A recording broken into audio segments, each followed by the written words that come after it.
देखिए, अभी तक की क्लास में हमने आपको पिछली क्लास में मोलेकुलरिटी क्या होती है बेसिक डिफिनीशन बताई थी। मोलेकुलरिटी का एक सिंपल सा मतलब ये होता है कि कितने मोलेक्यूल्स हैं रिएक्टेंट के जो कोलिजन के बाद आफ्टर कोलिजन किस में जा रहे हैं, प्रोडक्ट में जा रहे हैं। वही आपकी क्या कहलाती है, मोलेकुलर। मोलेकुलरिटी का मतलब होता है how much particle of reactant is collide, कितने रिएक्टेंट के पार्टिकल कोलाइड करते हैं और इन कन्वर्ट टू प्रोडक्ट, और वो प्रोडक्ट में कन्वर्ट हो रहे हैं। ठीक है, मैंने बताया था कि मोलेक्यूल की जो मोलेकुलरिटी है वो 3 से ग्रेटर देन नहीं हो सकती। इसका मतलब क्या, मोलेकुलरिटी 3 से ग्रेटर देन नहीं हो सकती, ये लाइन अभी लिखी हुई है। इसका सिंपल सा मतलब क्या है कि एक साथ 3 से ज़्यादा मोलेक्यूल्स कोलिजन नहीं कर सकते हैं। मतलब एक साथ इंस्टेंट टाइम पे t=0 पे किसी टाइम t पे, मतलब एक टाइम पे 3 से ज़्यादा पार्टिकल या रिएक्टेंट मॉलिक्यूल्स एक साथ कोलिजन नहीं कर सकते। ये चीज़ लिखी, मोलिकुलरिटी कैन नॉट बी 3। ठीक है, 3 से ज़्यादा नहीं होती है। इसके बाद अगली लाइन लिखिए, molecularity of a reaction can not be 0। देखिए, जो मोलिकुलरिटी है रिएक्शन की वो 0 नहीं हो सकती है। 0 का मतलब क्या है, 0 का मतलब कोई भी कोलिजन नहीं हुआ। जब कोलिजन ही नहीं हुआ तो रिएक्टेंट प्रोडक्ट में ही नहीं बदला, और जब वो प्रोडक्ट में ही नहीं बदला तो रिएक्शन कहाँ हो गई। ठीक है, निगेटिव नहीं। क्या कोलिजन कभी निगेटिव हो सकता है? नहीं हो सकता। फ्रैक्शन, क्या ऐसा हम लोग बोलते हैं 1/2 मोलिक्यूल्स का फ्रैक्शन कोलिजन हुआ, 3/2 मोलिक्यूल्स का कोलिजन हुआ? कोलिजन एक प्रॉपर नंबर होता है, प्योर नेचुरल नंबर होता है कि 1 मॉलिक्यूल्स का कोलिजन हुआ, 2 का हुआ, 3 का हुआ। इसलिए जो मोलिकुलरिटी होती है वो ना तो आपकी 0 होगी, ना ही निगेटिव होगी, और ना ही फ्रैक्शनल होगी। जबकि याद हो, मैंने जब आपको ऑर्डर पढ़ाया था, क्या पढ़ाया था, ऑर्डर, तो वहाँ पे मैंने आपको बताया था कि जो ऑर्डर है वो निगेटिव भी हो सकता है, 0 भी हो सकता है, फ्रैक्शनल भी हो सकता है, ऑर्डर कुछ भी हो सकता है, लेकिन मोलिकुलरिटी केवल और केवल नेचुरल नंबर ही होगा, केवल पॉजिटिव नेचुरल नंबर ही होगा। ठीक है, मोलिकुलरिटी ऑफ रिएक्शन, देखिए यूनिमोलिकुलर रिएक्शन हो सकती है, बाई मोलिकुलर रिएक्शन हो सकती है, ट्राई मोलिकुलर रिएक्शन हो सकती है। 3 ही टाइप की मोलिकुलरिटी होती है रिएक्शन में, या तो यूनिमोलिकुलर रिएक्शन होगी, या बाई मोलिकुलर रिएक्शन होगी, या फिर वो कौन सी होगी, ट्राई मोलिकुलर रिएक्शन। ठीक है, इससे ज़्यादा कोई भी मोलिकुलर रिएक्शन नहीं होती। अब हम चलते हैं, जैसे ये सवाल लिखा है, पहला सवाल जो आपका लिखा हुआ है वो क्या लिखा है, डिटरमाइन, लिखा है determine the molecularity of this reaction. ये जो रिएक्शन दी गई है, इस ये जो रिएक्शन आपको दी गई है इसकी मोलिकुलरिटी बताना। मैंने जब इसके सवाल कराए थे तो मैंने बताया था कि इसके सवाल मोलिकुलरिटी बताने के लिए सबसे पहले रिएक्शन का बैलेंस होना जरूरी है।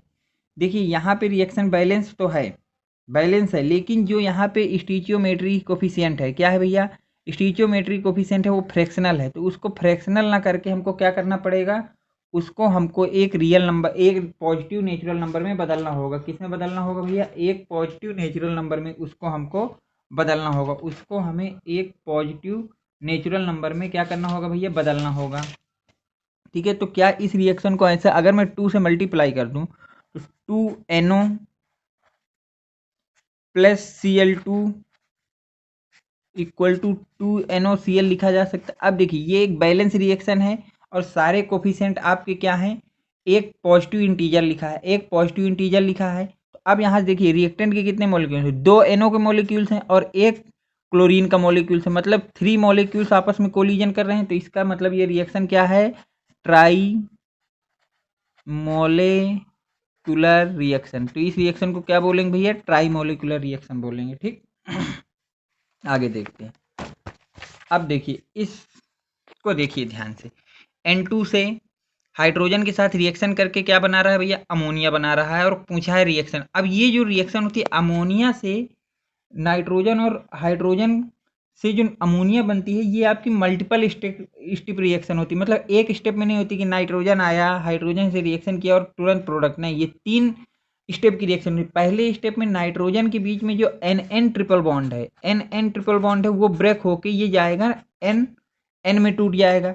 इसी तरह अगली स्टेप में जो आपका हाइड्रोजन होता है, हाइड्रोजन हाइड्रोजन बॉन्ड ब्रेक होके H2 में जाता है, और फिर जब ये दोनों बॉन्ड ब्रेक हो जाते हैं तब ये आपस में रिएक्शन करके प्रोडक्ट बनाते हैं। ठीक है, तो वही मैंने देखो उसने खुद लिख के दे दिया है कि स्टेप 1 में प्रोसेस हुआ N2 से 2N, स्टेप 2 में यहाँ से ये बन गया, और स्टेप 3 में N और ये रिएक्शन करके ये अमोनिया बना दिया। तो जब हमारे पास कॉम्प्लेक्स रिएक्शन दी हो या मल्टीपल स्टेप की रिएक्शन दी हो, कौन सी हो, कॉम्प्लेक्स रिएक्शन हो या फिर मल्टीपल स्टेप की रिएक्शन हो, तो ऐसे सवालों करने के लिए आपको उस रिएक्शन को देखना है मल्टीपल स्टेप में। उस स्टेप को देखिए जो आरडीएस है। आरडीएस का मतलब होता है रेट डिटरमाइनिंग स्टेप, मतलब वो स्टेप जहां से रेट डिटरमाइनिंग होता है। देखिए उन्होंने स्टेप 2 को बोला है आरडीएस, दूसरे स्टेप को क्या बोला है, आरडीएस बोला। तो आपको कुल मिला के उसी स्टेप को लिख लेना है और उसी को देख के मोलिकुलरिटी बता देना। इसमें देखिए H2 का एक ही मॉलिक्यूल है जो आरडीएस है। आरडीएस वाले स्टेप में केवल एक ही मॉलिक्यूल है रिएक्टेंट का, तो यहाँ से पता चल गया कि जो मोलिकुलरिटी है इस रिएक्शन की, मोलिकुलरिटी है वो कितनी है, 1 है। मतलब ये यूनिमोलिकुलर रिएक्शन है। ये कौन सी रिएक्शन भैया, यूनिमोलिकुलर रिएक्शन है। ठीक, वही चीज मैंने आगे नोट बना के भी लिख दी है कि the slowest elementary step is called rate determining step. जो एलिमेंट्री स्टेप होगी या स्लोवेस्ट स्टेप होगी उसी को हम रेट डिटरमाइनिंग स्टेप कहते हैं। Overall order and molecularity of a multiple step reaction is always equal to order and molecularity of slowest step. जो आपकी मल्टीपल स्टेप रिएक्शन होती है, मल्टीपल स्टेप में कंप्लीट होती है, उस रिएक्शन को कंप्लीट करने के लिए उसका अगर ऑर्डर या मोलिकुलरिटी आपको बताना है तो आपके उस मल्टीपल स्टेप में उस स्टेप को देख के बताना है ये सब चीज़ें। जो कौन है, आरडीएस स्टेप है, जो रेट डिटरमाइनिंग स्टेप होगी उसी से आप मोलिकुलरिटी बताएंगे, उसी से रेट लिखेंगे। ठीक है। अब देखिए बोर्ड का जो मोस्ट इम्पॉर्टेंट सवाल है, यहाँ से एक सवाल मैक्सिमम टाइम्स आपके बोर्ड्स में आता है, वेरी वेरी मोस्ट इम्पॉर्टेंट सवाल में इसको लिखिए। वो कहता है difference between order and molecularity. Order और मोलिकुलरिटी के बीच में आप हमको डिफरेंस बता दीजिए। उसका जो सवाल होता है वो कहता है आप मोलिकुलरिटी एंड ऑर्डर के बीच, मोलिकुलरिटी एंड ऑर्डर के बीच में जो है वो डिफरेंस बता दीजिए। क्या बता दीजिए भैया, डिफरेंस बता दीजिए। ध्यान से देखिएगा। ऑर्डर ऑफ अ रिएक्शन, तो एक तरफ मैंने लिखा है ऑर्डर और एक तरफ लिखा है मोलिकुलरिटी ऑफ अ रिएक्शन। ठीक है। देखिए ऑर्डर क्या होता है, order of a reaction is the sum of the concentration term on which rate of reaction actually depends. मतलब जब रेट लिखते हैं किसी रिएक्शन का तो उसमें वो कंसंट्रेशन टर्म की पावर का सम होता है जो कि रेट पे डिपेंड करती हैं। बताया था आपको। अगर नहीं समझ में आ रहा तो रेट की जो डिफिनीशन, ऑर्डर की जो डिफिनीशन है एक्चुअली में यहाँ पे वो लिखा है। दूसरी डिफिनेशन मैंने आपको वहाँ पे बताई थी, it is also defined as the sum of the exponent of the molar concentration in the rate law equation. ठीक है। उनका जो रेट लॉ इक्वेशन लिखा है तो कंसंट्रेशन की पावर का जो सम होगा वही आपका क्या कहलाएगा, ऑर्डर कहलाएगा। जबकि मोलिकुलरिटी क्या है, molecularity of a reaction is the number of atom, ion अथवा molecules that must collide with one another to form product in a chemical reaction. Molecularity क्या होती है, मोलिकुलरिटी किसी भी रिएक्शन की क्या है, नंबर ऑफ एटम, आयन अथवा मोलिक्यूल्स आर मस्ट कोलाइड, कि जो आपस में कोलाइड करें और कोलाइड के बाद वो कन्वर्ट हों किसमें, प्रोडक्ट में, तो वही आपकी क्या कहलाती है, मोलिकुलरिटी कहलाती है। ठीक है। दूसरा स्टेप आप ऑर्डर पे क्या लिखेंगे, it can be fractional as well as zero. जो आपका ऑर्डर है वो फ्रैक्शनल भी हो सकता है और जीरो भी हो सकता है। जबकि जो molecularity, it can not be zero and fractional. जो मोलिकुलरिटी हो तो ना तो ही जीरो हो सकती है और ना ही वो फ्रैक्शनल हो सकती है। ठीक है। तीसरा स्टेप ऑर्डर की तरफ आप क्या लिखेंगे, it is an experimentally determined term. जो आपका ऑर्डर होता है वो केवल एक्सपेरिमेंटली डिटरमाइन किया जा सकता है। लेकिन जो मोलिकुलरिटी होती है, it is the theoretically determined term. जो मोलिकुलरिटी होती है वो थ्योरेटिकली डिफाइंड होती है। Order of a reaction is applicable to elementary as well as complex reaction. जो ऑर्डर होता है किसी भी रिएक्शन का वो एलिमेंट्री रिएक्शन और कॉम्प्लेक्स रिएक्शन दोनों में लगाया जा सकता है। जबकि molecularity is the operable only elementary reaction. जबकि जो मोलिकुलरिटी वो केवल और केवल हम किसके लिए बता सकते हैं, एलिमेंट्री रिएक्शन के लिए बता सकते हैं। कॉम्प्लेक्स रिएक्शन के लिए हम लोग मोलिकुलरिटी को डिफाइन नहीं कर सकते हैं। ठीक है। अगला देखिए step, negative order reaction is also possible. जो ऑर्डर होता है वो निगेटिव भी पॉसिबल है। जैसे आपकी ओजोन से ऑक्सीजन बनाई गई है तो इसका ऑर्डर देखिए ध्यान से, रेट इक्वल टू होता है के, ओजोन की पावर 2 और ऑक्सीजन की पावर -1। तो यहाँ पे देखिए order with respect to oxygen अगर देखें तो -1 आता है, तो ऑर्डर आपका निगेटिव भी हो सकता है। जबकि molecularity can never be negative. जबकि मोलिकुलरिटी जो है वो निगेटिव नहीं हो सकती है। ठीक है। Types of reaction depend upon order. Order depend करता है कि किस तरह की रिएक्शन है। जबकि मोलिकुलरिटी क्या होती है, वो आपका क्या है, reaction depending upon the molecularity. Types of reaction dependent reaction order और आपकी मोलिकुलर दोनों की दोनों किस टाइप की रिएक्शन है इस पे डिपेंड करता है। जैसे हम ध्यान देंगे जीरो ऑर्डर रिएक्शन होती है H2Cl2 जब रिएक्शन करता है हाइड्रोजन क्लोरीन से रिएक्शन करता है तो क्या बनाता है HCl, जबकि मोलिकुलरिटी किस टाइप की होती है यूनिमोलिकुलर होती है। ठीक है, ये एग्जांपल है जब अमोनिया Pt की प्रेजेंस में कैटलिस्ट में आप डालते हैं तो वो N2 और हाइड्रोजन देता है। ठीक है, इसी तरह यूनिमोलिकुलर देखिए N2O4 गैस से कहाँ जा रहा है 2NO2 गैस में, ये यूनिमोलिकुलर थी।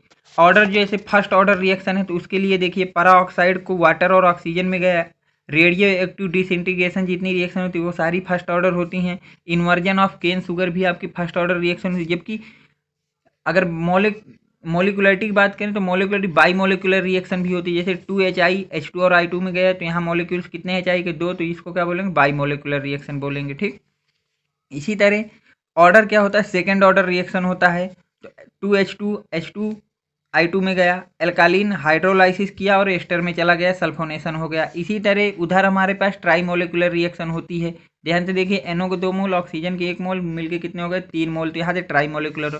थर्ड ऑर्डर रिएक्शन है, ये एग्जाम्पल है, मतलब यहाँ से जो आपका लास्ट स्टेप है 6 पॉइंट है ये केवल एग्जाम्पल दिए गए हैं, इनको आप लिख लीजिएगा और याद कर लीजिएगा। ठीक है, अब जो अगला टॉपिक है इस चैप्टर का वो है integrated rate law. Integrated rate law, इसमें कुछ चीज़ें आपको याद रखनी है, जिसमें पहली चीज़ ये है actual relation between atom and time. जो इंटीग्रेटेड रेट लॉ है वो कंसंट्रेशन और टाइम के बीच में एक्चुअल रिलेशन देता है, पहली चीज़। It is obtained by integrating differential rate law. ये आपका इंटीग्रेटिंग रेट लॉ कहाँ से आता है डिफरेंशियल रेट लॉ से इसको फाइंड किया जा सकता है। तो पहली ऑर्डर की जो रिएक्शन है वो आप लिखिए जीरो ऑर्डर रिएक्शन क्या होती है।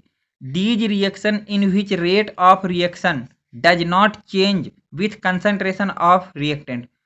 वो जीरो ऑर्डर क्या होता है जब हम रिएक्टेंट की कंसंट्रेशन को चेंज करते हैं तो रेट का आपका चेंज नहीं होता है, तो वो सारी रिएक्शन आपकी जीरो ऑर्डर रिएक्शन हो कहलाती हैं। फिर से एक बार सुनिएगा, जीरो ऑर्डर रिएक्शन क्या है, ऐसी सारी रिएक्शन जिनमें कंसंट्रेशन को बदलने पे रिएक्शन का रेट नहीं चेंज होता है वो हमारी क्या कहलाती हैं जीरो ऑर्डर रिएक्शन कहलाती हैं।